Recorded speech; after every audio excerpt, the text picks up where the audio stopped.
جس طرح فرض اللہ تبارک و تعالیٰ کے قرب حاصل کرنے کا ذریعہ ہیں، اسی طرح نوافل بھی اللہ تبارک و تعالیٰ کا قرب حاصل کرنے کا ذریعہ ہیں۔ بروز قیامت اگر فرائض میں کمی ہوئی تو نوافل کے ذریعے سے فرائض کی کمی کو پورا کیا جائے گا۔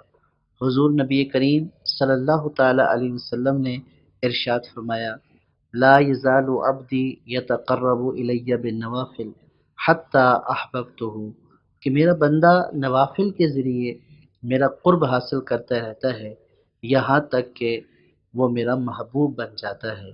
تو اس حدیث پاک سے پتہ چلا کہ نوافل ادا کرنا بھی اللہ تبارک و تعالیٰ کے قرب کا ذریعہ ہے۔ اب نوافل کی جماعت کے ساتھ ادائیگی دو طرح سے ہے، ایک تداعی کے ساتھ یعنی لوگوں کو جمع کر کے، اور ایک بغیر تداعی کے۔ تداعی کا مطلب یہ ہے کہ امام کے علاوہ 4 سے زائد افراد ہوں۔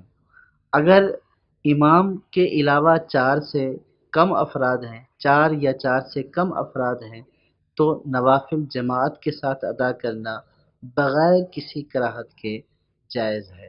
اگر امام کے علاوہ 4 سے زیادہ مقتدی ہیں تو یہ تداعی کی صورت ہے، اور تداعی کی صورت میں بھی نوافل ادا کرنا مکروہ تنزیہی خلاف اولیٰ ہے، ناجائز اور گناہ نہیں ہے۔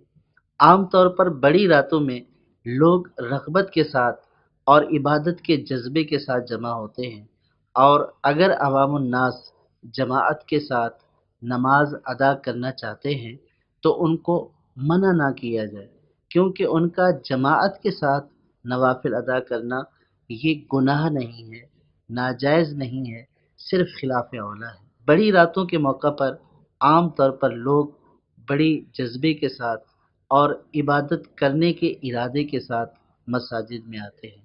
اگر لوگوں کے اسی جذبے اور ارادے کو دیکھتے ہوئے وہاں پہ نوافل کی جماعت کی جائے تو شرعی اعتبار سے کوئی ناجائز اور گناہ کام نہیں کیا، بلکہ اس طرح کے نوافل ادا کرنے سے لوگوں کو عبادت میں رغبت ملتی ہے، اور اس کے بعد جب اجتماعی دعا ہوتی ہے تو لوگ اپنے گناہوں سے توبہ کرتے ہیں۔